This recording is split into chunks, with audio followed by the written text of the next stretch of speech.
Now let us see just one more example of based on integration by parts.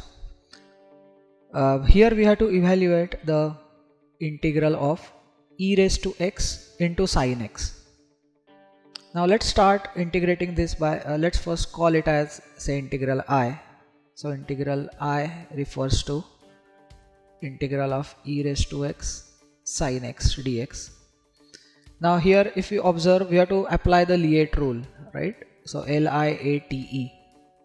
We see that exponential function, if it comes, then it always has to be the second function because it is easier to integrate. So therefore we just rewrite the two functions just to indicate that we have chosen functions properly as per the Liet rule. So we have sin x into integral of e raised to x dx minus integral of derivative of sin x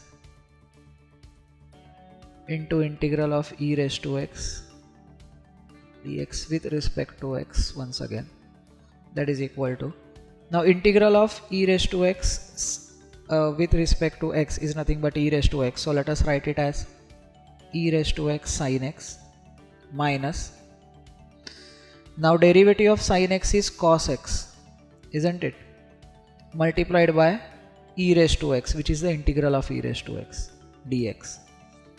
Now if you observe, in the second term we have once again a product of two different terms to be integrated, but now instead of sin as in the original question, now we have cos.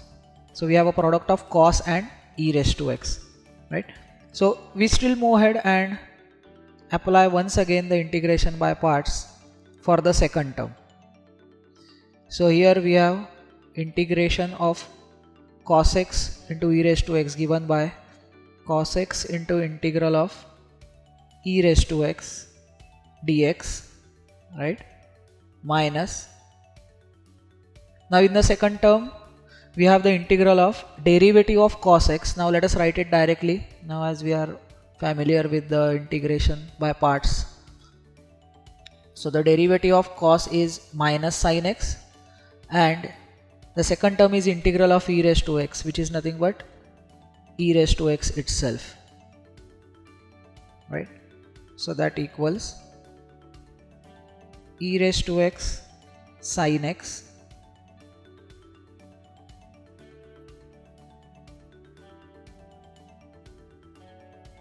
minus, if you see, the integral of e raised to x is once again e raised to x, so taking the sign out we have e raised to x cos x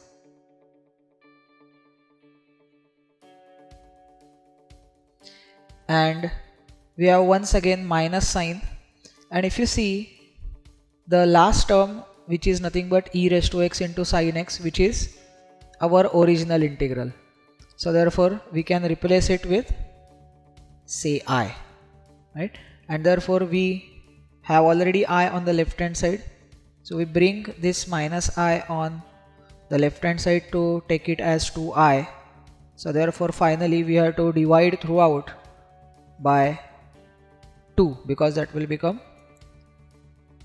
e raised to x sin x minus cos x upon 2, so therefore it is given by 1 upon 2. Here we have e raised to x, we can take common, and from the remaining term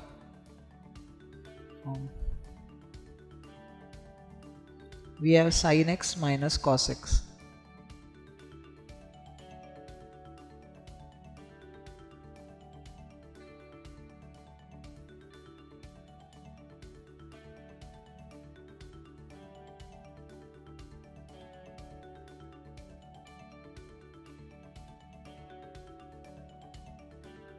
Plus c.